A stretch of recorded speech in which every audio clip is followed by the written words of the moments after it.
I'm Kevin Roos, a tech columnist at the New York Times. I'm Casey Noon from Platformer. And this is Hard Fork. This week, prediction markets are out of control. Is Congress about to rein them in? Then, Joanna Stern returns to the show to discuss her new book on turning her life over to a chatbot.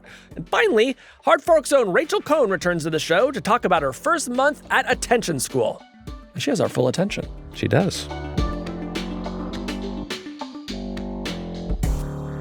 Well, Kevin, a few weeks ago, you predicted we would soon do another segment on prediction markets, and I'm happy to tell you that prediction has now come true. Oh, thank God. My bet is going to pay out on Kalshi. It is, because as I was looking at the news of the week, it seemed like everywhere I opened up a browser tab, Kevin, a prediction market had been in the news, often not for a great reason. Yeah, I mean, this has been one of the tech stories of the year, is just the absolute meteoric rise of prediction markets in the popular imagination. I've been walking around New York for the past day, and just like ads for these prediction markets are everywhere you look. It is like taken over culture in a way that I'm not sure I would have predicted. Yes, and one way that prediction markets keep entering the news, Kevin, is it seems like every other day I am reading a story about a massive insider trading scandal that has unfolded on one of the platforms. Yes. So you may have seen about 2 weeks ago, we learned about an army sergeant who was allegedly involved in the capture of Venezuelan President Nicolas Maduro, who made more than $400,000 placing bets on markets related to Maduro being out of power by the end of January. Oh, boy. Yeah, not great.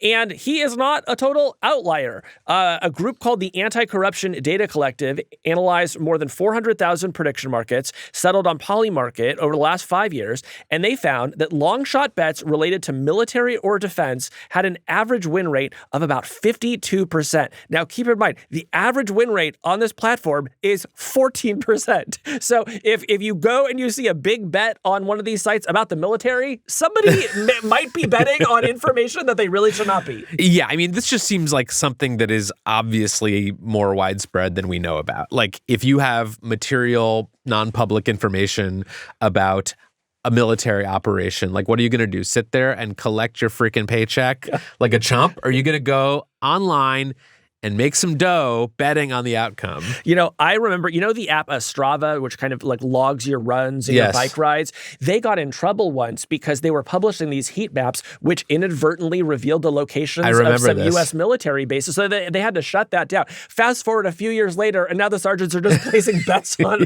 like operations that they're actively involved in. Yes.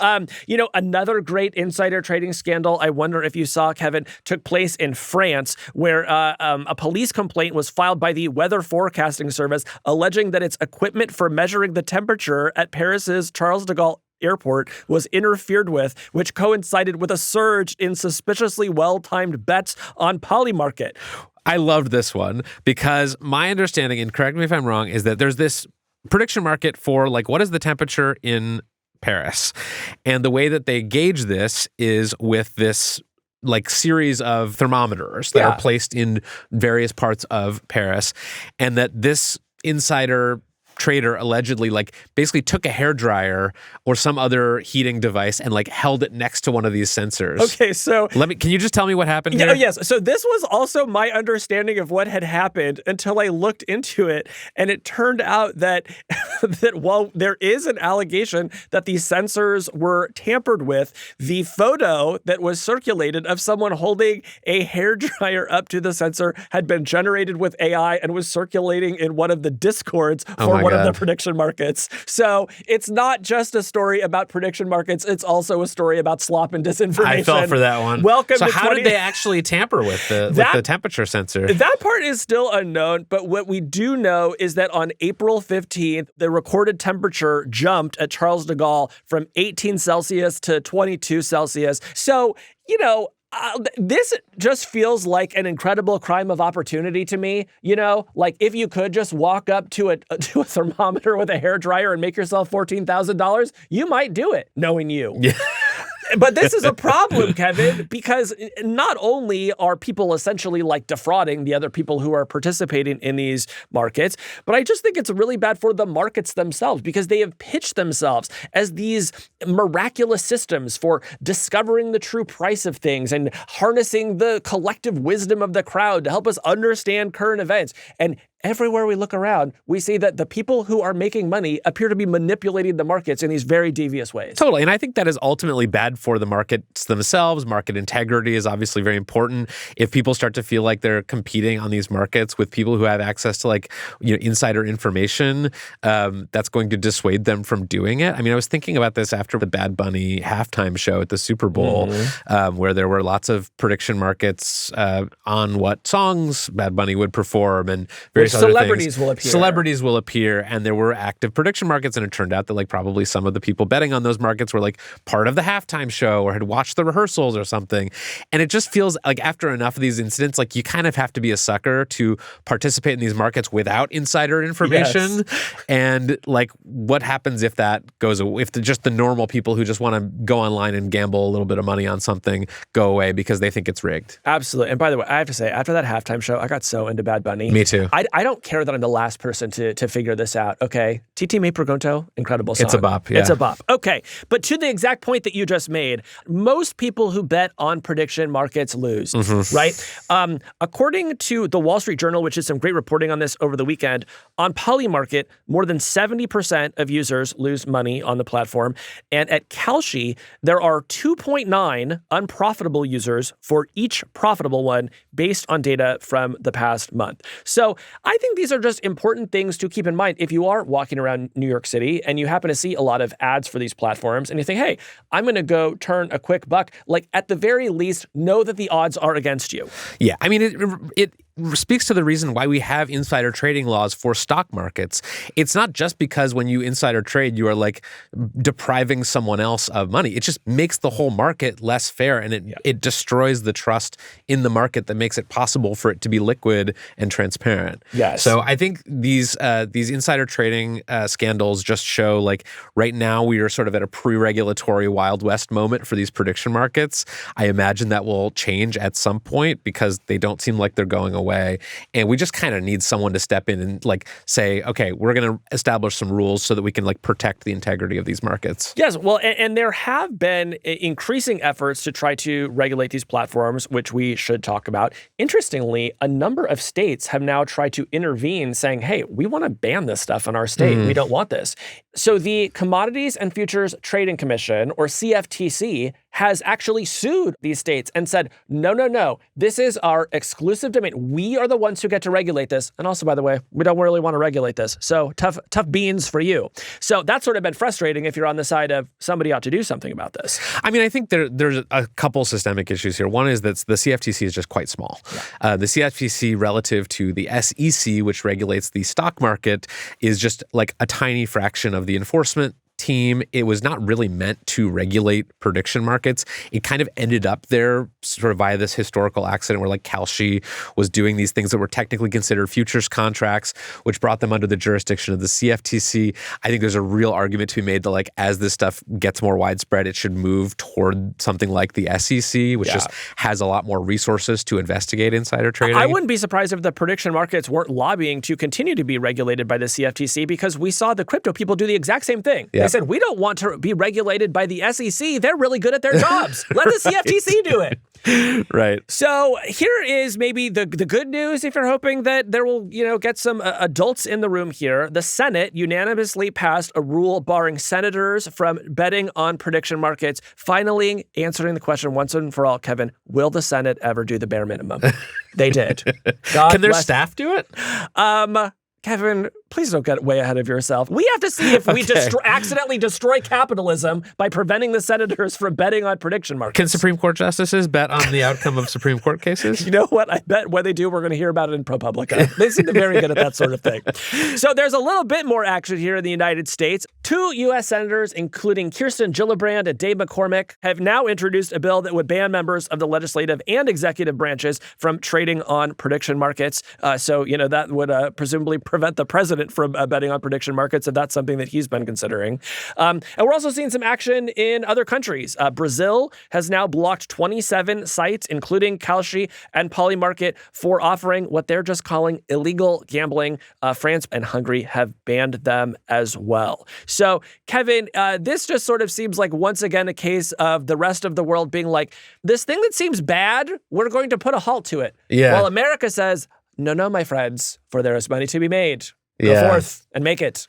It's really, this topic is so interesting to me because do you remember like when I went to that prediction markets conference and like, I'm not a guy who likes to do sort of like, remember when I saw Green Day at the corner bar and they were playing for 16 people and, look how cool. But like, I do feel like I saw the equivalent of Green Day playing the corner bar. Like, the people who were interested in prediction markets several years ago were like these absolute like nerds in the Bay Area who were sort of involved in the kind of play money prediction markets. They were not like businesses that had like billions of dollars. It was like this very niche academic interest. And I remember going to that and feeling like, I'm not sure whether this should be legal or not, but if it ever is, like, I imagine this is just going to become like a total casino. And I remember arguing with someone there about insider trading. And this person who was one of like the people who were sort of originators of this movement were like saying that insider trading is good in a prediction market. You want insiders to be trading on these markets because that produces better information. And the point of prediction markets is to produce better information. And so if you have members of Bad Bunny's, entourage betting on the Super Bowl, or you have people betting on military operations that they're actively involved in, that is actually a net good because then we're more likely as a society to know that something is going down in Venezuela or something is happening at the Super Bowl. And I just remember feeling like that is a beautiful theoretical construct that has zero chance of surviving contact with the real world. And as it turns out, it didn't survive contact with the real world. No, because it turns out what you are incentivizing everyone in the world to do is just to betray those closest to them. Yes. Like betray your friends, your family, your coworkers. Your country. Your country. Just do it all for a quick buck. Yeah. So I think we should sort of take this to what do we do about it, Kevin? And I'm curious, what, if anything, you think we should do? I mean, I just think this is one where we just need a new way of regulating these. Like right now, these companies are self-regulating. Kalshi has said we don't allow insider trading. We don't allow death markets, which is basically betting on the death or assassination of a public figure, because that could incentivize someone to like go out and kill the person, for example, to claim the bounty. So they are instituting these rules unilaterally for themselves, but that seems like step one. Yeah. I think there's kind of two big categories of harms here that just have to be addressed differently. There's a set of harms related to gambling, right? Like some people become addicted to gambling, and I think these prediction markets are set up such that people could develop that kind of problem. And so I think this industry needs to be required to do the same sorts of things that casinos do, which is you have to let people exclude themselves from the market if they say, hey, I can't trust myself with your particular prediction market. I think they need to do mandatory age verification, right? I don't want to read a story in a year about like the high schools where Kalshi is the hottest thing and there's a bunch of 16-year-olds in debt because they couldn't stop betting on who was going to be in the Super Bowl. And then I think we probably need to have some limits around advertising. I don't think blanketing the world in advertisements for gambling is like going to lead us to a good place. But then you also just have the market problems, which is what you're talking about, which is that clearly insider trading is just an inherent feature of these platforms. And so we do need a big bad regulator that is just actively surveilling these platforms and is trying to get the bad actors off the platform. And if I were a Kalshi or a Polymarket, I would welcome that because then my prediction market might actually be worth something, you know? Because it wouldn't just all be people, holding up hair dryers to the temperature sensors at Charles de Gaulle Airport, which didn't actually happen. Yeah, and I would like to see prediction markets become something closer to the vision that I heard back at that prediction markets conference years ago, which is like a way of sort of incentivizing the production of good knowledge. I mean, one of the things that the proponents of prediction markets were saying is like, right now we have polling for like public sentiment or elections, and people are not incentivized to like go out and do their own polls because they think they can do a better job than Gallup or, Ipsos or whoever the sort of polling organization is. But if you have prediction markets where people are like incentivized to go out there, like do their own polling, do their own research because it might help them make money, that's going to create like a more flourishing system.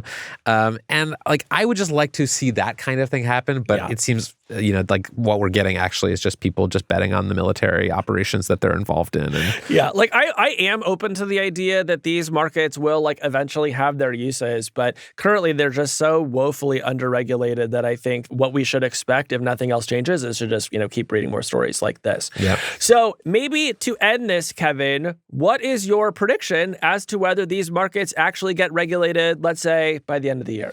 I think I would put a high percentage probability mass on that. Like, I think that at least when it comes to the obvious and flagrant abuses of, like, say, a position in Congress or a position in the military, where you have access to privileged information that is quite valuable on a prediction market, I would expect, like, just for national security reasons, they will do something about that. Like, you can't have members of the military betting on raids and operations in foreign countries. Yeah, I think that sounds right. It does seem like there is a little bit of movement here. I always get nervous predicting that Congress is actually going to pass a law, but maybe we will at least see more rules, and maybe those rules will begin to rein this in. But I do hope it happens. Yeah. I have never bet on a prediction market. Have you? Well, didn't we used to bet on the fake ones? The fake ones. Yeah. But I've never bet real money. I've never felt the frisson of... I never have. Here's the nice thing about being a pundit. You could just make predictions on your end-of-year episode, and it turns out it's basically just as fun. It's true. Being right is a reward unto itself. It's true. It's priceless. You can't put a price tag on that. Priceless. When we come back, a Stern talking to from Joanna Stern, author of I Am Not a Robot. Very good. Very good.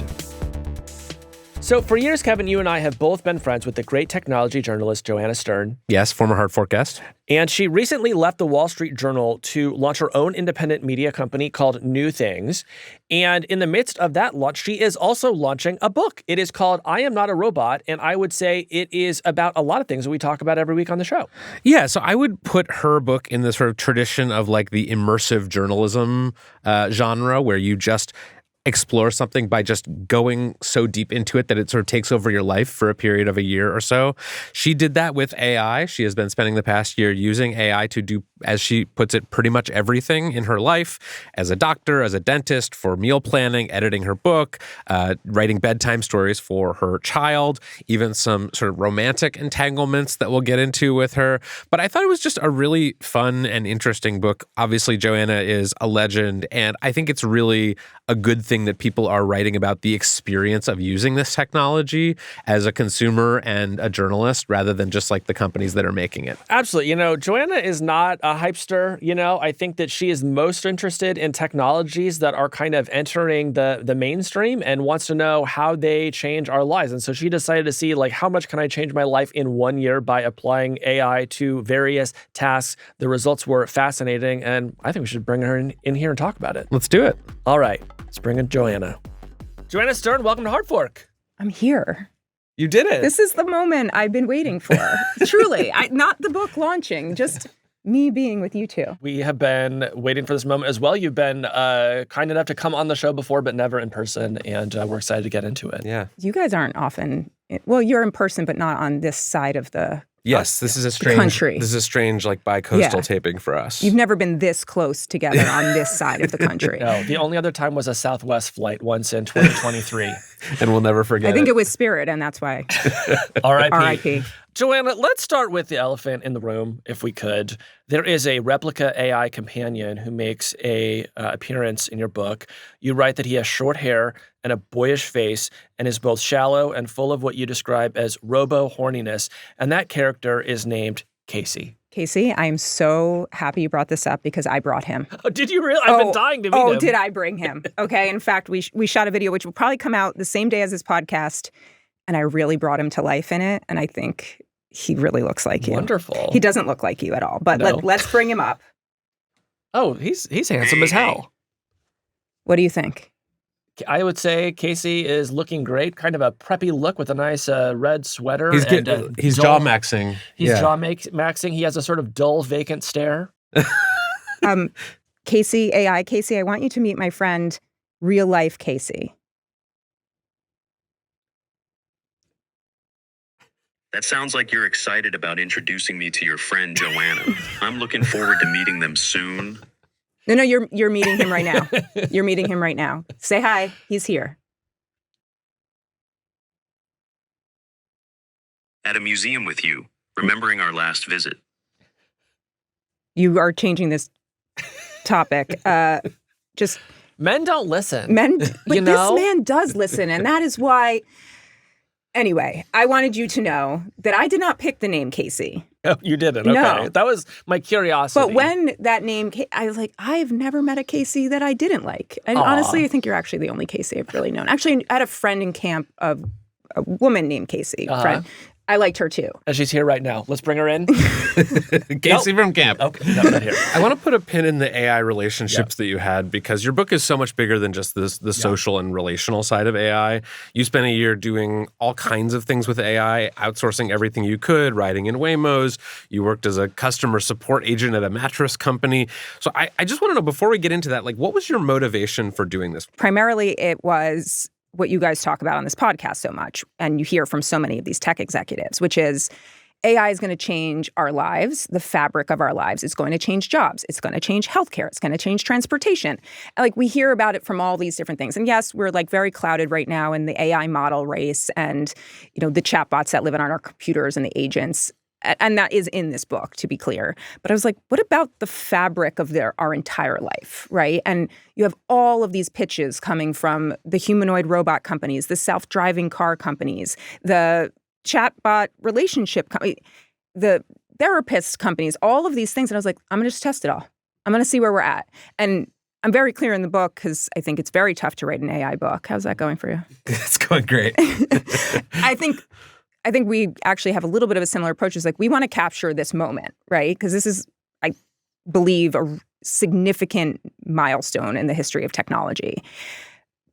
But I want to capture it as, here's what we have right now, but here's what the future could look like based on these things that are clearly hype in many places, sometimes not hype, sometimes quite good, and sometimes really, on the flip side, quite terrible. And can I capture that, see where we are now, and then maybe, you know, we'll pick up this book in 5-10 years and be like, you were totally right about something, you were totally wrong. What is something that you left the book with thinking like, this is all just hype right now? Like this actually does not have any ongoing utility in my life?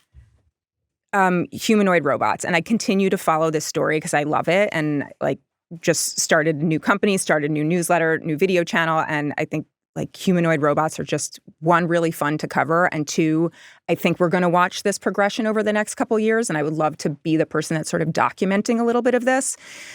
But gosh, like, this promise that these robots are coming to live with us, they're really not coming to live with us anytime soon. Yeah, humanoid robots are very good for the sole purpose of making YouTube videos about humanoid robots. like this is their actual First of all, utility. do not spoil my new business plan, okay? All right, that's the new business plan. That's what we're doing at the New Things. Go check it out. Although I totally, but this process to make them smarter is fascinating and totally dystopian, but also hilarious, right? The idea that these robots need to watch us do the most mundane tasks in our lives. C, folding laundry, C, doing the dishes. C, podcasting. C, podcasting. But they're like actually good at podcasting. It's not a physical thing, right? Like, yeah. I mean, you guys. This is very physical. This I train like a performance athlete, Joanna. Okay, this is my Olympics I'm doing right now. I can tell you guys have perfected this. Thank you. This is what peak male performance looks Literally. like. Yes. Drink it in. So on the flip side, was there anything that you found surprisingly useful? I mean, obviously it's better at writing business memos and editing, but was there anything that really like caught you by surprise where you're like, oh, this is farther ahead than I thought? Two things. One, which was I had to cut myself off from writing, but the progression of AI agents and the autonomy around them was getting so much better throughout the year. Like, I tell the story of hiring this reporting assistant at the beginning of the year, needed her to do lots of research tasks, sending emails, et cetera. By mid part of the year, that was pretty good on its own, right? Perplexity Comment had just come out. And so I started like really hammering on that and having it do a lot of the tasks she was doing. But like now we sit here today and it could do 100% of those tasks, right? The other thing, I talk a lot about it in this book, probably just because I'm really interested in the future of hardware and devices. I think the AI wearables are really getting there. I mean, they might not be completely AI wearables, but the wearable idea of having an AI assistant that's with us persisting through the day on something we wear. There were a lot of elements from different things I tested. I tested like Bee bracelet. I tested the Meta glasses. All of these things kind of coming together. I was pretty surprised at how good they're getting. There's a funny scene in the book where you're like going into a meeting with your Bee bracelet on, which I imagine is recording and transcribing like everything you hear, and your boss or someone you worked with at the time was like, "Can you take that off?" Yeah, no, everyone at the Journal when I was at the Journal when I was writing this, everyone would know, like, please leave your bracelet at the door. Like, my boss was literally every time a wire. He'd be like, "Do not wear that in here." Yeah. I'm like actually very sad that you and I never worked in the same office, because I would just love for you to just be crashing into the office with a new stunt every week, some horrible new device that is, violating some sacred principle of human existence. But I know. I'm not sure how the Wall Street Journal's functioning without me right now. No stunts. No stunts. I'm curious, as a parent, how you're thinking about AI now, sort of having this full year's worth of understanding of exactly what it can and can't do. How are you thinking about giving it to your kids as they grow up, go to school, learn things? When I was writing the book, my kids were 3 and 7. Okay, now they're 4 and 8. Right now, I think that it's important for even at this age group to start talking about AI. And there's a lot of examples of this in the book, which are hilarious, but I thought were really great examples. So there's like this one example in the book where my son had a praying mantis, and the praying mantis started turning brown. And he's like, "What's wrong with my praying mantis?" And so I took out ChatGPT live mode. I asked ChatGPT, and the ChatGPT's like, "This is amazing. The praying mantis is pregnant." And my son is like super excited. He calls my dad. He's really excited about this. I was like, "No, it was dying, right?" Like, let's just say the prayers weren't working for that mantis. Yeah. And like ChatGPT was fully wrong, right? And I think that was an important lesson, and it's always going to be an important lesson. Let's clarify this right now. What color does a mantis turn when it's pregnant? Casey, look it up. All right, Look it up. I'll be right back. I don't know if it does change. I want to talk about your experience with dentistry, which seemed quite maddening. So you go to the dentist. We went to the dentist, yeah. And they use a system that has a sort of AI overlay over your X-ray. And while it seems clear that you have one cavity, your dentist goes further and sort of says, based on the AI recommendation, we're going to recommend this complicated, expensive, like multi-session therapy for your gums. Tell us what you did next. Yeah, I love that you brought that up because I haven't talked a lot about it. And I became obsessed with reporting that topic, like obsessed. I talked to every dentist that I knew, which turns out to be I know a lot. And so, yes.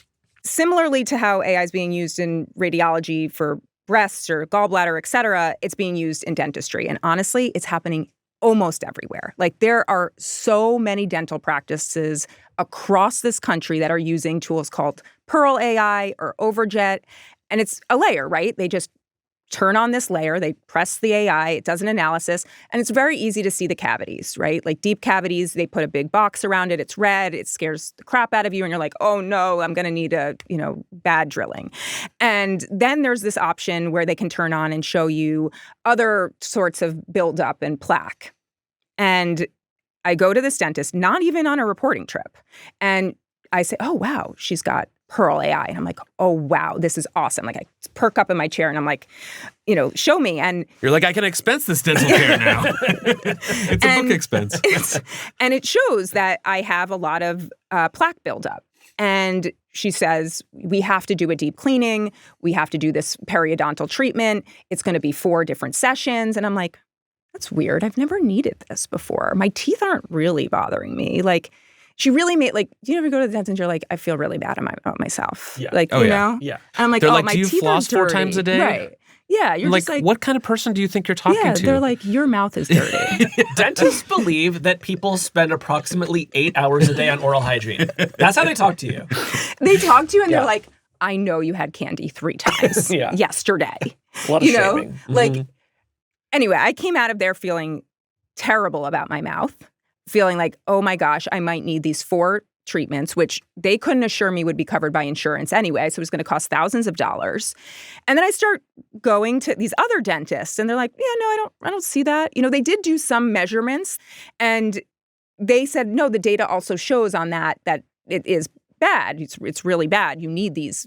And so anyway, story goes, I go to these other dentists and they're like, yeah, we see the AI is saying that, but we're looking and it's really not that bad. We think with some better home care, it can be better.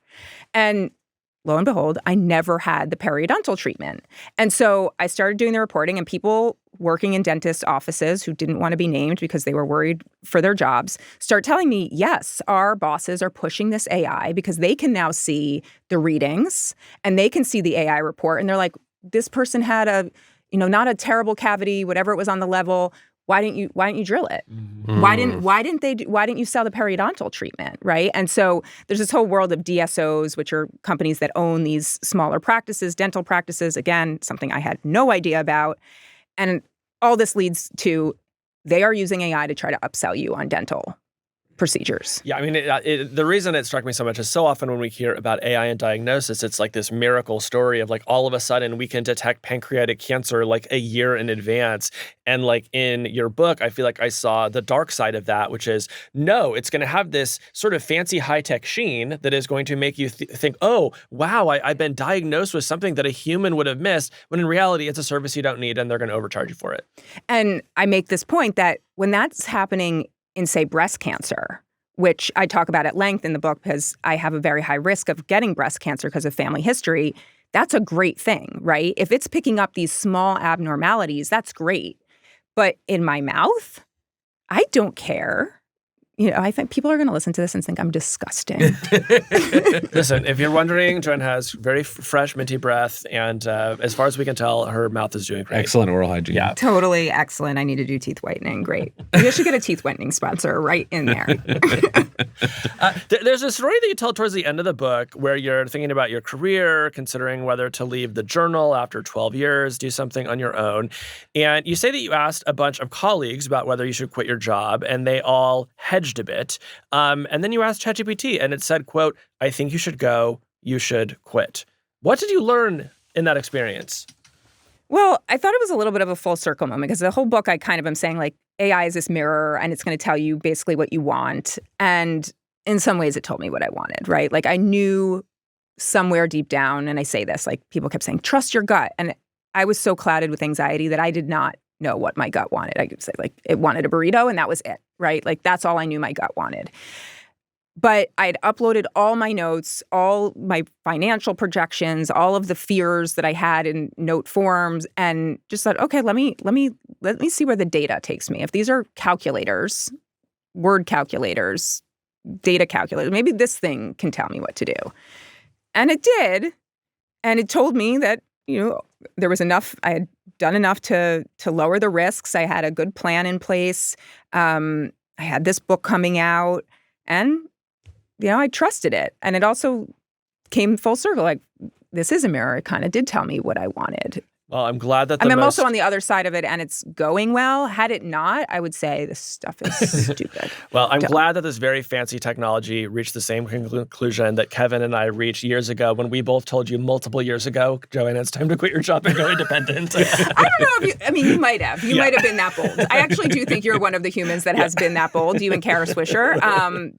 But it's unclear. Like, are you guys robots? We're not sure. We're not clear on that either. We're not clear on that. Here, you can wear this pin, but I'm not sure it's true. What does it say? I brought you guys pins. Oh, verified human. That's wow. so nice. These are the hottest AI wearables, okay? It's like the analog version of the world orb. The orb. Yeah. Is this recording everything we say at all times? Yeah, these have microphones built in, and it absolutely scans your iris to prove that you're a human. Yeah. I want to ask you about the geographic divide when it comes to AI. So you live here in the New York area. We're out in San Francisco. Out by us, it's like very common to run into people who are obsessed with AI. Everyone's constantly talking about it. It's the subject of every conversation. Here, I feel like it's a little different. Maybe it's seeping in at a different pace. There's a lot more resistance to it. Like, did you feel that when you were reporting? Because you also traveled around a little bit. Let me tell you about a place called New Jersey. That's where I live. We live on the cutting edge in New Jersey, okay? But I do take that as a little bit of the pulse when I'm there with talking to parents, talking to kids, hearing what they are seeing or hearing about AI. So we don't have Waymos, right? We don't really have robots in the street other than me bringing robots to the streets of my town.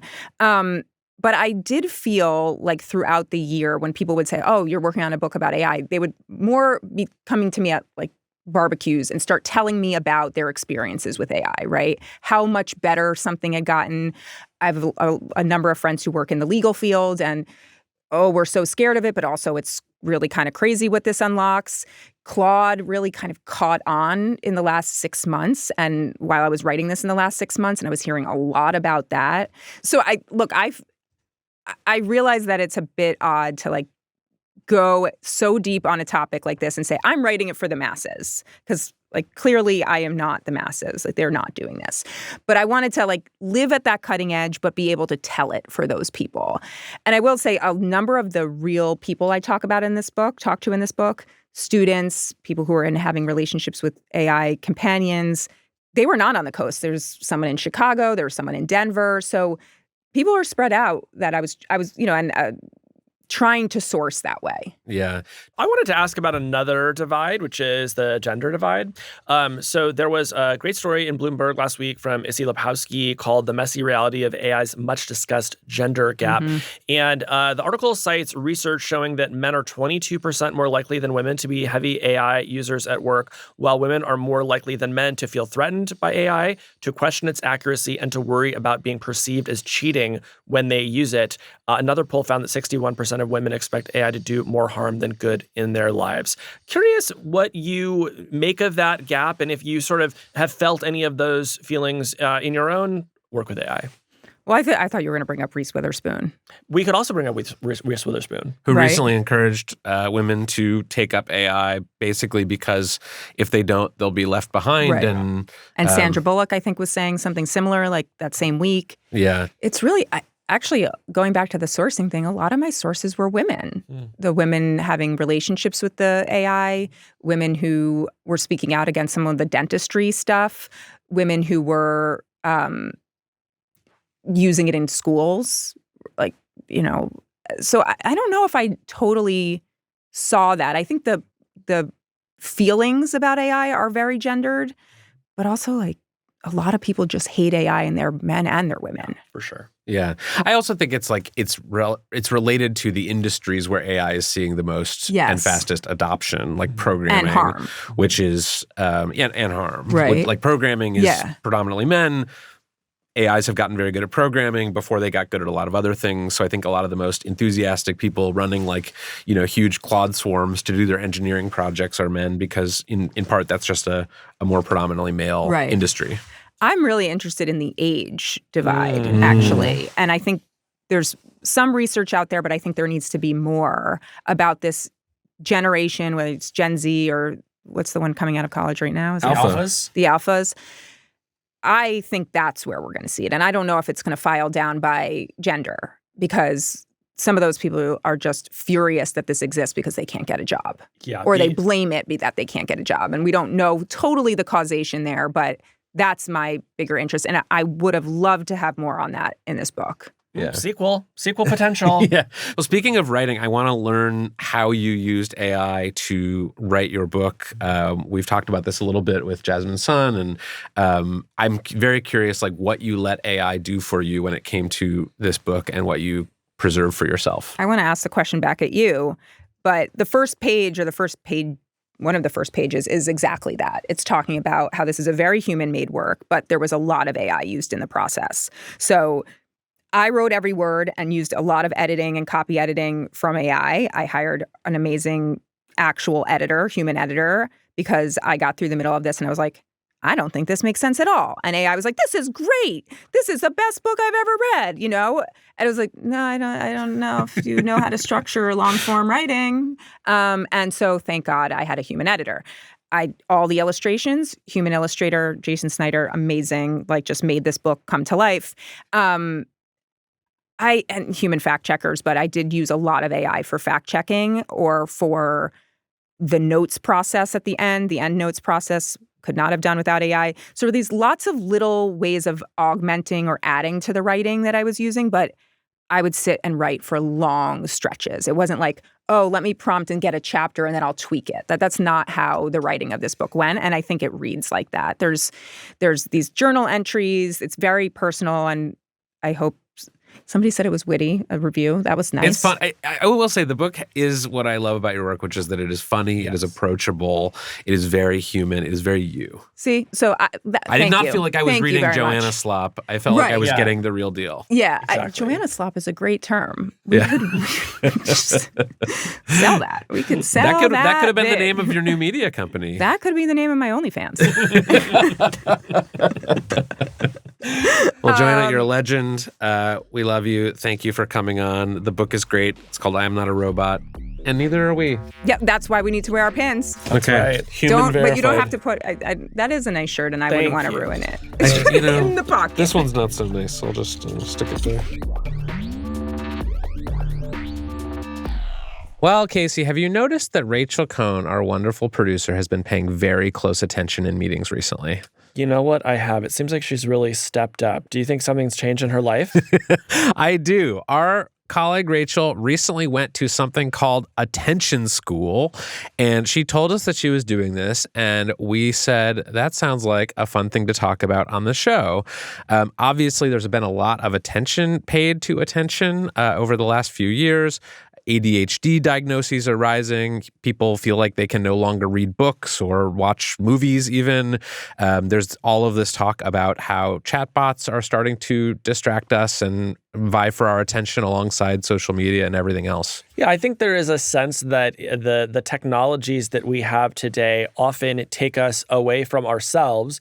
And so now, finally, we're starting to see the signs of a movement that wants to help people return to themselves. Yes. So Rachel went to something called the Strother School of Radical Attention. It's in Brooklyn. It's sort of a newish program, and they are giving people of all ages the opportunity to study and practice attention. Now, is it open to people who just want to sort of pay normal attention, or do you have to practice radical attention? It's only radical. Okay. Yeah, go big or go home. I see. So we thought this sounded so interesting that we wanted to bring in Rachel to talk to us about what she learned from getting her attention back. Let's bring her in. Yeah, you've heard of how Stella got her groove back. This is how Rachel got her attention back. Exactly. Let's bring her in. Rachel Cohn, it feels weird to welcome you to Hard Fork, a show that you produce, but hello. Hello. It's nice to see you on this side of the microphone. I know. It's also nice that we're all in person today. It really is. Nice to see you guys in New York. So you recently did a thing. You went to Attention School. We have so many questions about it, but first I want to know, what is this school? Did they make you shave your head or receive any kind of permanent markings on your body? And is there any multi-level marketing involved? Great questions. Great questions. No, I still have all my hair. It only cost the Times $250 to send me to one class. Most of the classes were free. The first thing people think, I think, when they hear school is they think like elementary school for kids. This school, they are advertising it to people of all ages. They've had people as young as 7 and as old as 70 come through their programming. But primarily, they're offering programming, a combination of classes that I'll get into in the evenings, so after work hours and on weekends. So this is mostly like, in my experience, continuing education for adults.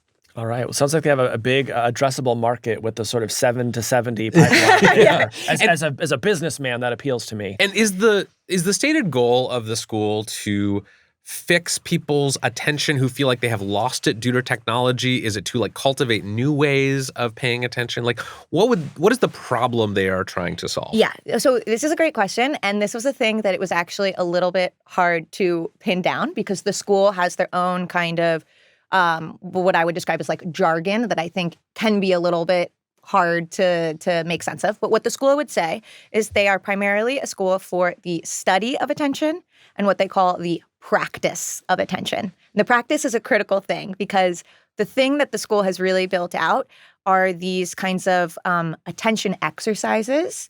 And I want to get into some of them with you guys, but just basically they are exercises where you are using your attention in a non-traditional way that you would not normally use day to day, that the average person would normally not. So it is very much about getting people out of the headspace of thinking of attention as a narrow tool for focus and productivity, which is arguably the main way most people think about attention day to day. And am I right that these exercises that you went through mostly were not as simple as we're going to lock your phone in a drawer for an hour and that's going to change your relationship with social media? It was sort of more abstract than that. Totally. So my interest in the school actually stemmed from largely exactly what you were describing, which this was the first kind of intervention about technology and attention that I had learned about that was not about sort of personal hygiene around tech. So obviously you have talked about your experiments putting your phone in phone jail. You've talked about meditation. These are awesome things. But those things have never really spoken to me because, I'm someone who is really interested in how technology is changing our culture. And that feels like a societal issue, a collective issue. And this attention school is really aimed at saying, we're not going to be prescriptive about your relationship to technology. We actually, they say very intentionally, we are friends of technology here. We're for people who, want to use it and have good relationships with it. But they're much more interested in what they consider to be systemic harms that the attention economy is causing and what we can do to resist some of those harms and resist the commodification of our attention. Well, Kevin and I have been really worried about your screen time. And so when we heard that you were going to attention school, there was kind of this moment of, well, finally, you know what I mean? Yes. So we're excited to hear about sort of how it went. So tell us, give us the picture. What did it look like when you got there? What's the building like? Who was there? What did you do? Okay.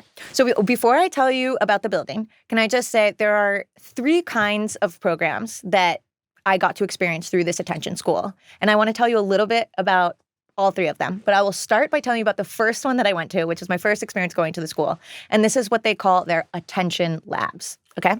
So the school is not like a bunch of classrooms. It is really a single room that, operates as the kind of epicenter of this what they call attention liberation movement, this political movement.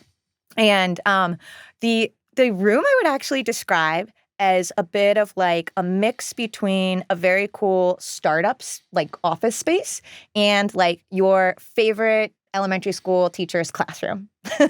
So okay. So what I mean by that is it has all the markings of kind of like cool, sleek design, which I think was very startup-y.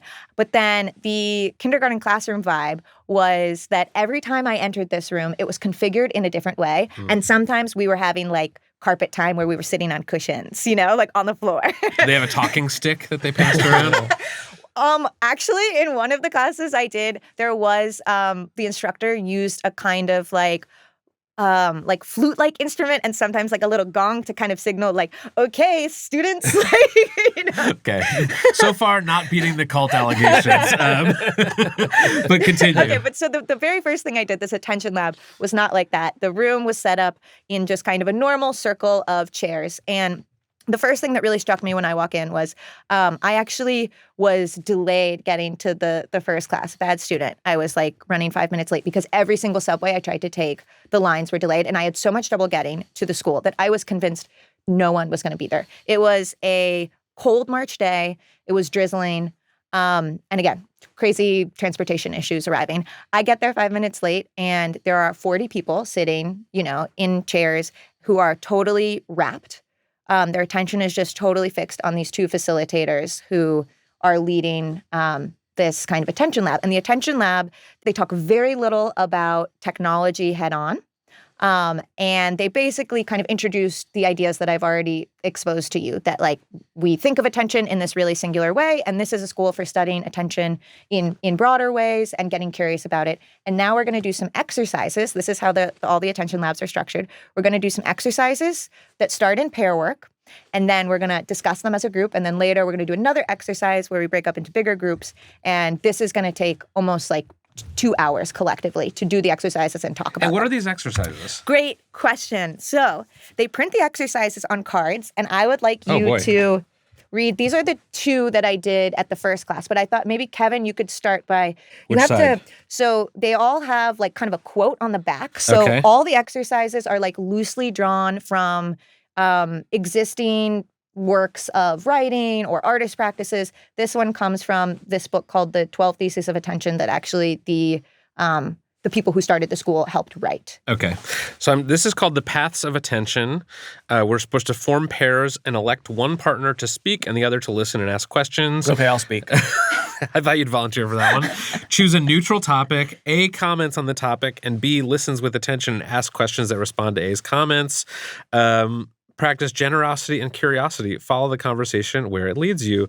When the bell rings, reflect upon the path of attention you have followed, then switch roles and repeat. Okay, so the first exercise was to start a podcast. I'm into this. It's getting my attention. I want to learn more. Yeah. Very So good. yeah, it was a bit like that. Yeah. Okay. So and you did this exercise. So just to like very briefly summarize here. I mean, I think the key thing to take away is like the exercises themselves are like they could be anything, and there are like endless permutations of them. I'm going to have you read one in another second, but they kind of force you to do something that's a little bit unusual. So in this case, like, you know, one person can only speak; they cannot ask any questions, which is a weird way to relate in conversation. The other person can only ask questions; they cannot kind of give affirmative statements.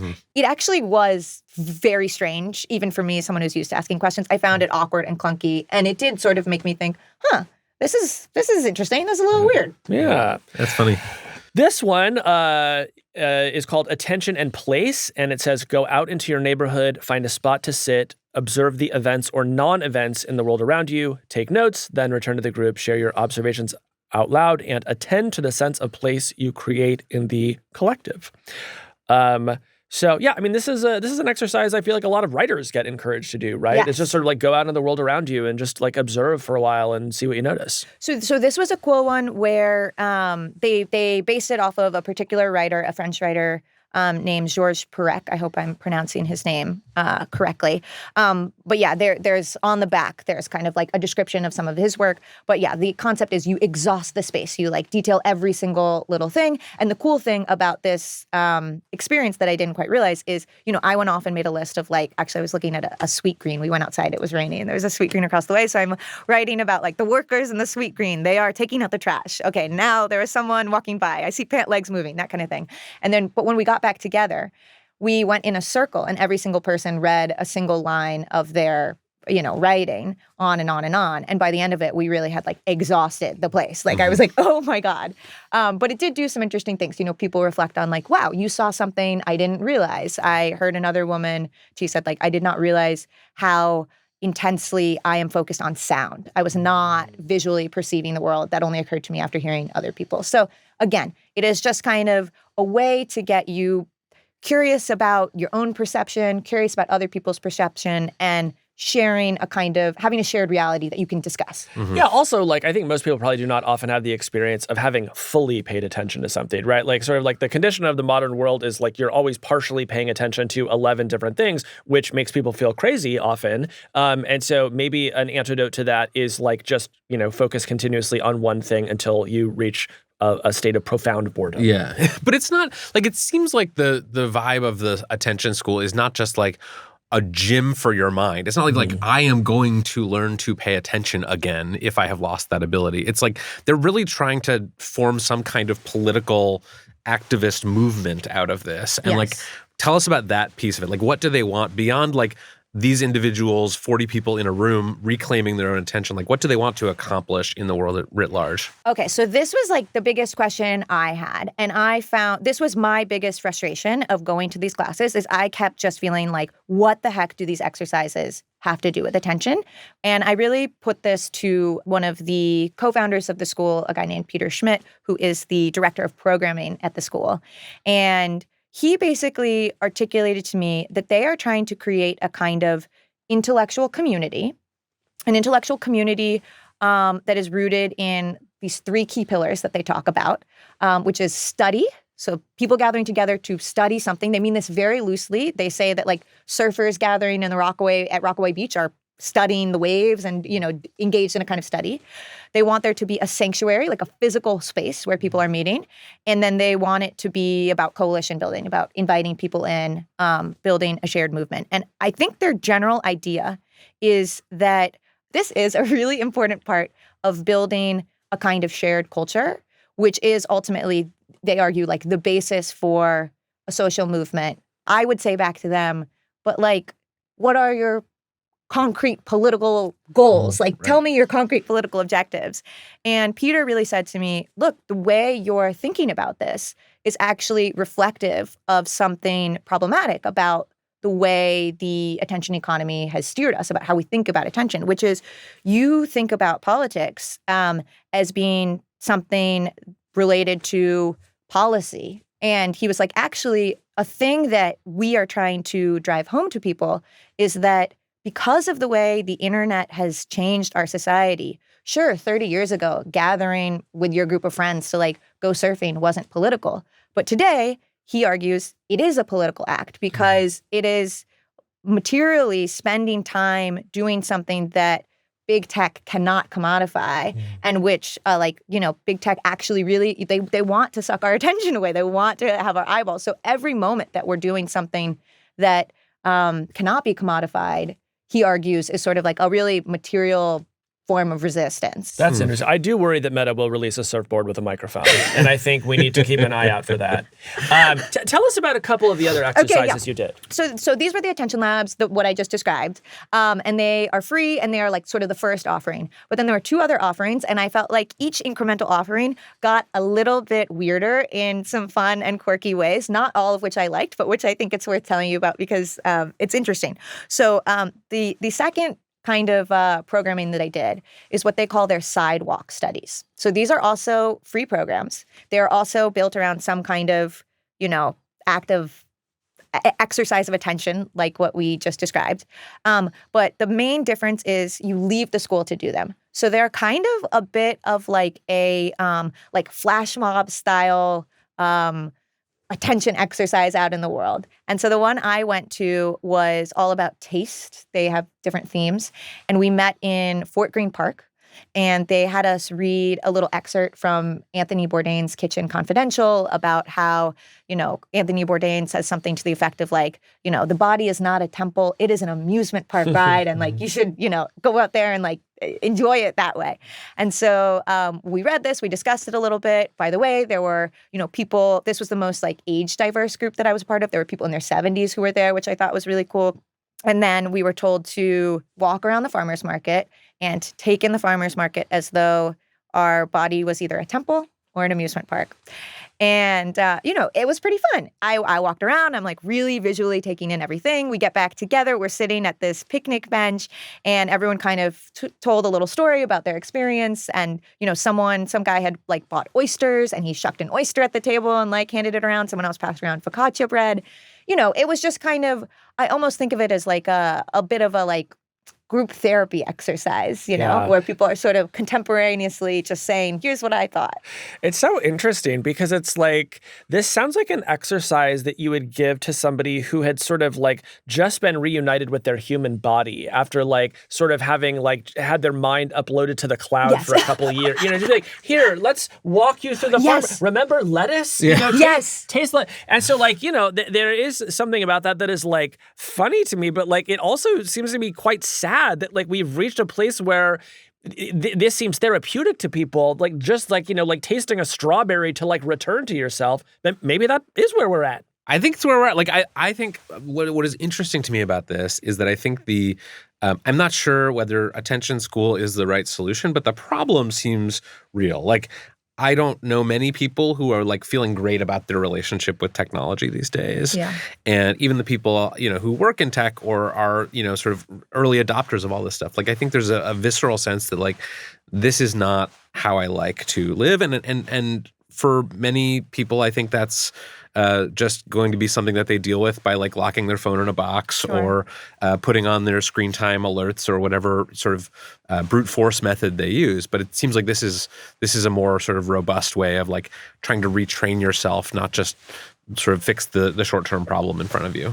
Is that a good way of looking at it? Yeah, I think that's right. I mean, I think it really is to them less about the actual exercises of attention. I think they basically, like the people who helped form this school were a combination of like academics and artists. And I think they found this kind of exercise really fun. And it was just catching on among their friends. And they thought like, here, this is a great way that we can give people a kind of positive experience of coming together to get at some of these ideas that we're concerned about. But I think the really like high level theory that they have is like, we need to build communities. And there are people right now who feel really uncomfortable with the way technology is changing us. And we need to like actively start now creating a space for them. And I think they've tremendously benefited from the fact that like they founded the school in June of 2023. And so I think when they started the school, they were probably thinking primarily about social media. And that is still what you hear a lot of people talk about, like doom scrolling is the like most obvious, easy metaphor to grab for. But I think the fact that, we are seeing the rise of AI, I almost feel like the school kind of just found its moment in that it is less embarrassing today to ask questions like, what does it mean to live a flourishing human life? What does it mean to be a human? What is like distinctly human about the way we perceive the world? And I think so much of what AI is causing people to think about in their lives right now is like, what can I do? What can I achieve? What can this machine help me do? And then anxiety about like what I can do that it can't do. And it's kind of pulled some attention away from this question of just like, what does it mean to exist as a human? And the school is really interested in creating a space for that question. Tell us about this last exercise you did. Okay. So the last thing I did was actually my favorite thing, and it was definitely the zaniest of all the things that I did. So the school offers seminars. These are the one paid offering that they have. And I just want to emphasize, like, they really care about making this a kind of like democratic experience that is open to everyone. But so they offer all different kinds of seminars. The seminars are like basically loosely on any topic that you could argue is like related to attention, which is broadly everything. So they have classes I saw in the past that they've taught on hypnosis. They have one going on right now that is about weeds, like literally invasive like flora out in, our gardens and things. But the one I did was about radical imagination. And I actually brought my syllabus with me because I thought it'd be fun for you to just get a taste for how seriously they were taking this and for some of the kind of homework assignments I was getting. So, because there was homework, there was also reading that we got assigned. And everyone in my class, or the vast majority of people, seemed to have like fully done all of the reading, done the homework, come prepared. That was the most striking thing about all of these classes. People were incredibly engaged. Here's like one prompt that I love. So this is the prompt. Sit with yourself in silence or journal to discover a quality of yours you would like to expand, like whimsy, compassion, confidence. Create a character whose defining characteristic is this quality. Name them, write a short description of them, begin to inhabit them in your own body. And basically that's like come to session 2 as your character. And then we will reintroduce ourselves. So literally the first class you show up, you're prompted to like do all this internal work to think about the forces that constrain your imagination. We talked about like who is the prisoner in your who is the prison guard in your head, who kind of jails your imagination and tells you like, these are things you can't do, or these are social norms you have to follow. And then we had to think about, in relation to that, qualities that we wanted to maybe have more of, like a sort of a parallel universe version of ourselves. What would that look like? And then literally we were told to come in the next time, and we got new name tags where we like gave ourselves new names. Some people like actively like dressed up, and some people really like got into the sort of improvisation of it and like performed their character like most of the class. Like we were doing like what was your character? So my character her name was Princess Lollipop. Wow. And I told Casey a little bit about this, but like basically my big finding from this class that I actually found just kind of really interesting and helpful in my own personal life is that I found myself being really rigid in a lot of these classes and like kind of just getting frustrated by the nature of the exercises, the logic of the exercises, being like, I don't get this. And I started to realize like, I'm not really approaching this with a sense of playfulness and humor. And so my kind of challenge for myself is like, what is a version of me that is more playful? And so the vision that came to me was of myself as a child, like my 6-year-old version of myself in a little tutu.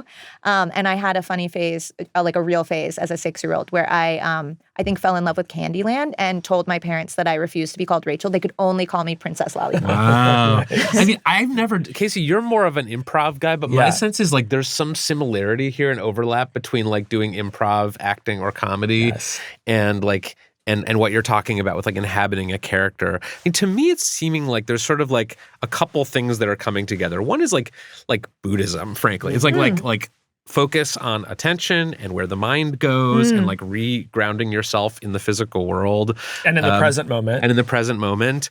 There's sort of like this improv, like, you know, explore your feelings, explore your imagination. There's this sort of like tech resistance piece of it, which is like, I don't like what this technology is doing to our brains. And, you know, it's interesting, and it makes me think about previous waves of technological change and some of the like social and cultural movements that have grown up in response to those. Like during the Industrial Revolution, there were like the transcendentalists who like wanted to like reconnect with nature because they felt like the whole economy was like getting away from the land and the farms and like going into these dehumanizing factories. And they were sort of like, we want to go to Walden Pond and like write poetry and look at leaves. Yeah. And like the same kinds of things happened in the 20th century with industrialization. Like every time we sort of make a big leap forward in technology, there's a cultural counter movement that's just like, wait a minute, we actually don't like what this is doing to us, and we want to like reclaim ourselves from the technology. Yeah. Does that feel like of a piece with what you're saying?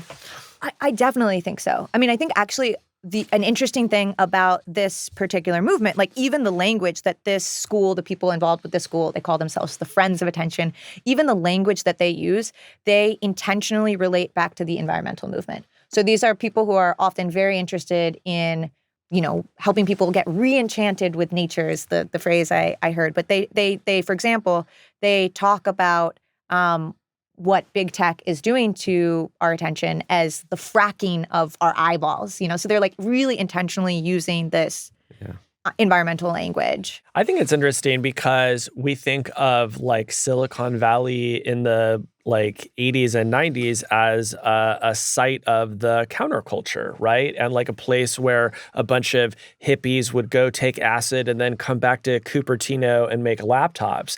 And now that culture has grown to like take over the world, I think we're seeing the formation of this new kind of counterculture that just rejects it completely.